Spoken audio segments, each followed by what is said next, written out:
3, 2, 1, use. Halo Bapak Ibu, Mas dan Mbak semuanya yang sedang melihat video ini. Kali ini saya akan kasih sedikit tutorial, nggak terlalu lama, 1-2 menit mungkin, bagaimana cara membuat causal loop diagram menggunakan software Vensim gitu ya. Jadi sebelum di-download pastikan bahwa Bapak dan Ibu sudah memiliki Vensim. Nah, tinggal ketik aja di Google, tinggal download yang versi akademik, nanti kita akan bermain dengan itu. Oke.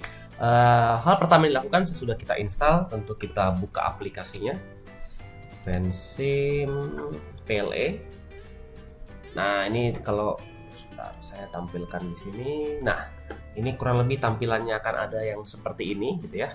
Tapi kalau tadi saya tampilannya karena ada model yang pernah saya buka, dia biasanya ada model-model yang lama. Nah, itu kalau misalkan kita membuat page yang baru, kita bisa ambil yang di kanan ini, create new model gini.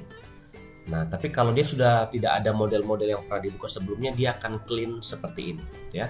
Tapi sekarang ilustrasinya kita ada model yang sudah pernah dibuka, jadi kita buka ini bisa langsung di OK aja, nggak perlu diotak-atik yang mode-mode yang lainnya, tinggal di OK. Baik, nah dia akan keluar yang baru seperti ini. Lalu hal yang pertama dilakukan, ada beberapa button ya, tombol yang perlu diperhatikan. Yang pertama ini tuh melock. Jadi kalau kita klik ini, kita nggak akan bisa ngelakuin apapun juga di workspace-nya. Lalu kemudian yang kedua, ini move untuk memindahkan.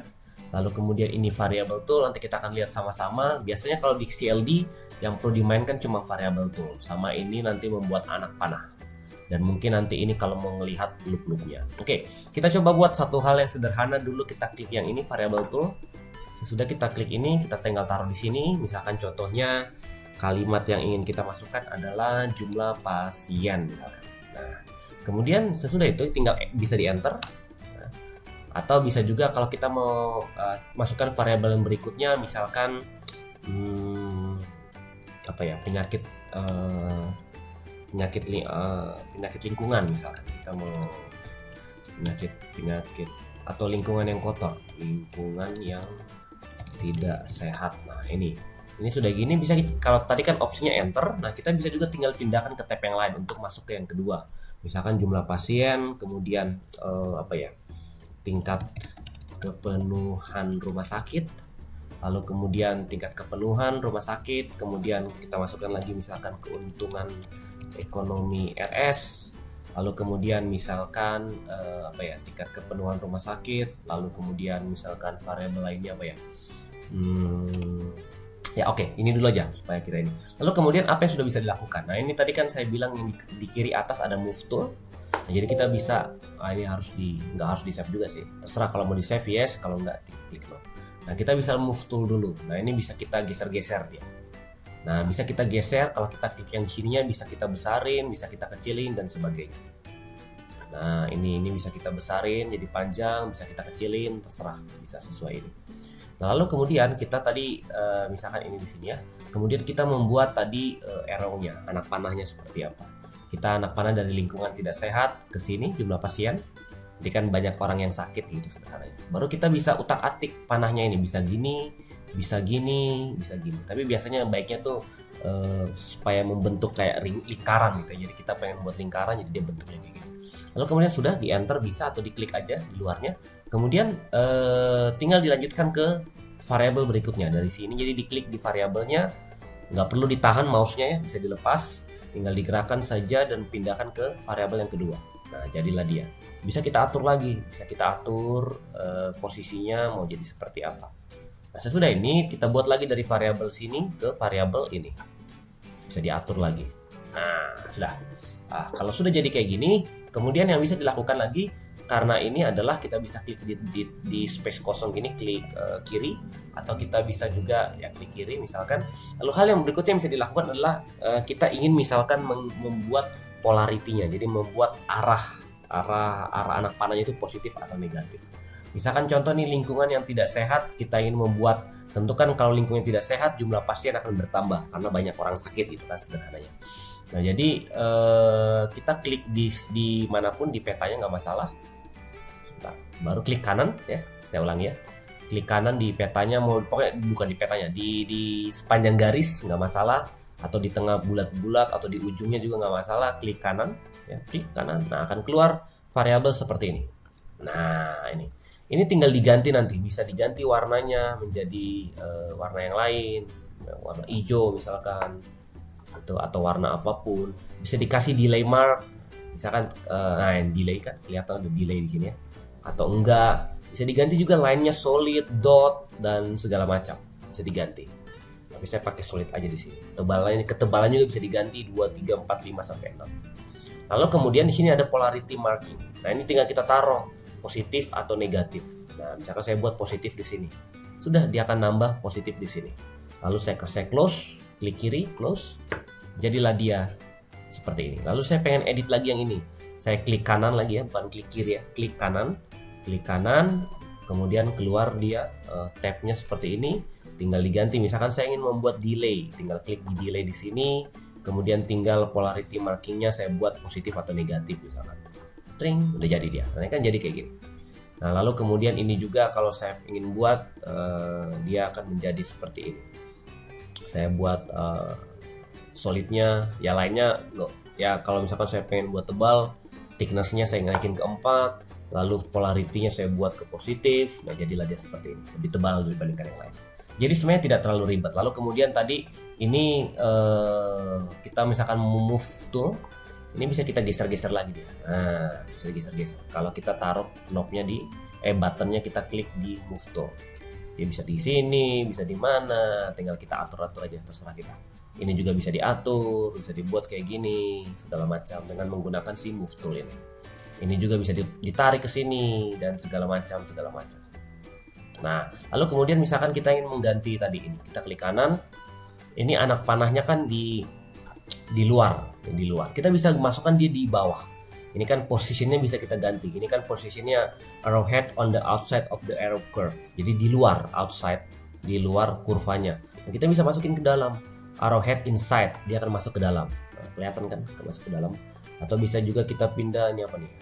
Handle on the inside. Oh ya, bisa di tengah. Jadi dia sesuai dengan si bulatan ini. Handle outside. Nah, jadi dia dekat sama bulatan tapi ada di luar. Jadi terserah kita mau taruh dimanapun. Jangan lupa di close. Nah, ini nanti kan tadi kan, nah dia mengikuti si handle-nya. Mau di dalam, mau di luar dan sebagainya. Dia mengikutinya. Nah, itu salah satu cara untuk bisa mengutak-ngatik, membuat loop sederhana, gitu ya. Nah, lalu berikutnya lagi yang kita ingin buat, misalkan kita ingin buat feedback loop sederhana. Jadi misalkan kan logikanya kalau jumlah pasien bertambah, sebentar saya coba ganti dulu yang ini. Kalau jumlah pasien semakin banyak, otomatis kan tingkat kepenuhan RS semakin bertambah gitu kan. Jadi mendekati 100% dan sebagainya. Jadi saya coba ganti ini ke positif. Ini, oke. Nah, lalu kan kemudian, atau mungkin saya ganti ini ya. Saya ganti kata-kata ini menjadi jumlah orang sakit. Nah, saya ganti di sini, kemudian saya tambahkan satu variabel lagi, jumlah pasien rumah sakit. Nah, oke. Ini saya edit dikit ya. Lalu kemudian misalkan tadi saya belum ini kan gimana cara menghapus. Cara menghapus sederhana, klik kanan di loop ini, akan keluar tab seperti ini, lalu tinggal jadi sebentar. Tinggal di delete aja. Jadi klik di sini, sudah kita klik yang ini, tinggal di pencet delete di laptop. Nah, dia akan keluar kayak gini. Nah, biasanya saya pilih yang atas kalau mau delete permanen. Ini kan delete variables bla bla bla. Kalau yang ini tuh cuma remove aja dari view gitu. Jadi kayak kita mau sementara aja. Tapi kita bisa delete ini. Nah, dia akan hilang. Nah, kalau mau balikinnya gimana? Bisa Ctrl Z. Ctrl Z di laptop, dia akan balik normal. Nah, kan balik lagi. Nah, jadi kita Ctrl Z lagi, nah hilang dia tadi kan. Kita Ctrl Y, hilang dia. Nah, gitu. Jadi sama seperti Word lah kurang lebih ya. Lalu kemudian tadi saya mau buat anak panah dari jumlah orang sakit ke jumlah pasien RS, kemudian jumlah pasien RS ke tingkat kepenuhan rumah sakit. Saya utak-atik dikit. Utak-atik dikit. Oke, ya ini. Nah, lalu kan kemudian kalau jumlah orang sakit, jumlah pasien RS kan otomatis akan bertambah ya. Jadi kita kasih positif dia, polarity markingnya positif. Lalu kemudian kalau jumlah pasien bertambah, otomatis tingkat kepenuhan rumah sakit kan bertambah. Jadi kita kasih juga dia polarity markingnya positif. Nah, lalu hal yang berikutnya lagi, kalau tingkat kepenuhan RS itu bertambah, otomatis kan tidak banyak kita putus satu variabel bahwa ada orang yang tidak bisa dirawat, gitu kan? Eh, Pasien yang tidak bisa dirawat. Sebentar, mungkin saya bisa hilangin ini ya. Kalau tingkat kepenuhan RS, oke, saya bisa, saya hapus dulu yang ini. Nah, ini kan logikanya kalau semakin banyak rumah sakitnya itu penuh, otomatis jumlah pasien RS yang ditangani kan akan tidak bisa bertambah lagi kan. Otomatis akan ada feedback loop dari sini. Tingkat kepenuhan RS akan balik ke sini.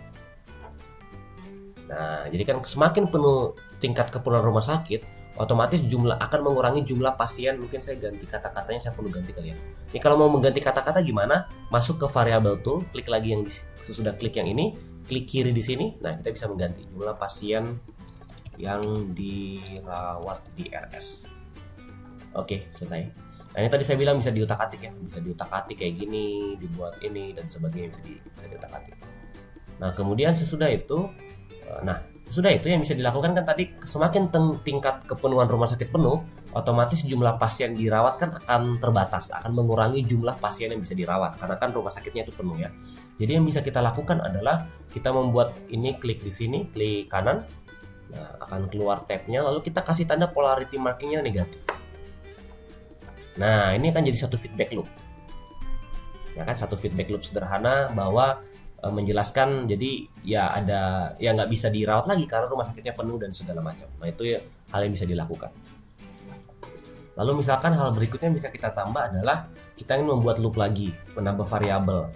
Kita klik yang ini, variable tool. Nah, kan kalau tingkat kepenuhan rumah sakitnya penuh, otomatis banyak orang yang nggak bisa dirawat. Otomatis akan di sini misalkan akan ada mungkin variabel ini, saya cuma kasih contoh aja ya.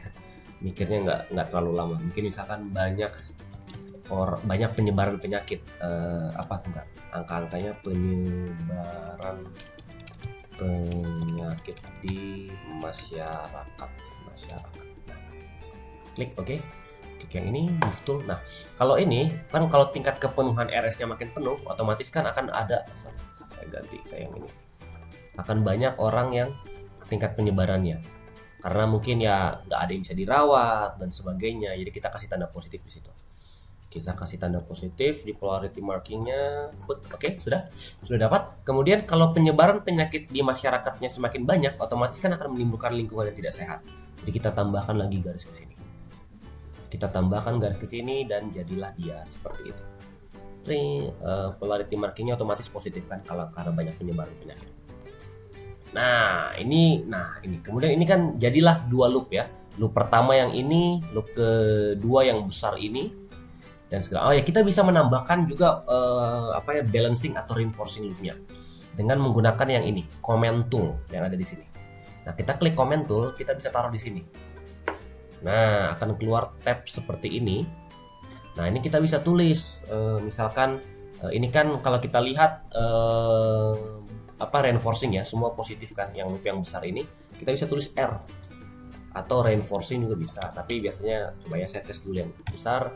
Kemudian text position inside. Nah, ini kita bisa masukin ke clear box. Nah, ini bisa kita buat loopnya clockwise atau loop ini, jadi si circle-nya di luarnya tulisan itu bisa kita buat bentuknya triangle, segitiga, atau inverted, segitiga terbalik dan sebagainya. Contoh saya buat triangle. Nah, dia akan jadi kayak gini. Tapi kalau saya buat misalkan loop clockwise, nah dia akan jadi kayak gini. Jadilah kita move tool dulu. Nah, jadilah dia seperti ini. Kenapa dia ini apa nih? Sejalan dengan jarum jam karena kan dia anak panahnya gini kan. Dari sini ke sini dan sebagainya. Ini bisa kita kecilin, kita buat kayak gini. Nah, kita taruh di tengah-tengah. Tapi kalau di sini biasanya kan ini kan tulisannya terlalu panjang. Jadi mau nggak mau kita perlu edit. Kita klik ini, kita edit dengan tulisan R aja. Kita kasih tulisan R di sini, kita close. Jadilah dia seperti ini. Nah, ini kan jadi jauh lebih kecil. Nah, ini kan dia jadi lebih kecil, jadi kita bisa utak-atik dia, bisa kita besarin, bisa kita kecilin dan sebagainya. Nah kemudian ada loop yang kedua yang kita harus perhatikan adalah ini. Antara dua variabel ini. Nah, kita bisa tambahkan lagi komen di sini, taruh di sini dan kita tulis B, balancing, misalkan tulis B, tetapi ingat bahwa si shape-nya itu adalah counterclockwise, jadi berlawanan dengan arah jarum jam. Nah, dia udah jadi, kita bisa buat warnanya juga nih. Font color-nya kita ganti ke warna, misalkan warna hijau. Kita ganti ke warna hijau, jadilah dia seperti ini. Tuh. Kita klik di luar dengan saya klik yang ini aja. Ini ada, kita delete dulu ini. Oke. Ini, nah ini akan kelihatan bahwa sebentar, mana tadi ini? Oh, ini kayaknya. Nah, tuh dia akan jadi balancing. Nah, dia akan berwarna hijau. Tapi bisa kita juga klik di sini. Sebentar. Ini, nah ini sebenarnya outline color-nya itu bisa kita ganti dengan warna hijau juga atau warna merah misalkan. Oke, nah dia nanti si luar si tandanya ini, lingkarannya ini akan bisa berganti warna. Fontnya juga bisa kita ganti warnanya menjadi warna yang lain. Fontnya juga bisa kita edit dengan huruf apapun juga, misalkan dengan ini. Dia akan berganti. Nah, dia akan berganti, size-nya bisa kita besarin. Misalkan ke 16. Nah, dia bisa besar. Kemudian fill color ini kalau di dalamnya mau kita isi warna apa ya? Warna biru misalkan. Nah, dia akan jadi warna, tapi kan jelek ya. Jadi kita nggak usah pakai itu. Nah, udah jadilah loop kurang lebih seperti ini tampilannya. Nah, jadi ini jadi loop, jadi ada dua loop sederhana yang kita buat, yang sudah kita kasih. Nah, kurang lebih kan ini sudah jadi loop, sudah jadi causal loop diagram sederhana. Bisa kita tambahkan lagi seperti yang diajarkan di kelas kalau kita perlu revisi lagi, mana tahu ada yang bisa dipersingkat loopnya atau ada kata-kata yang misalkan kurang cocok jadi kita perlu update. Nah, ini bisa kita sesuaikan lagi dan kita bisa finalisasi. Jadi mungkin kurang lebih gitu cara membuat loop causal loop diagram sederhana dengan Vensim.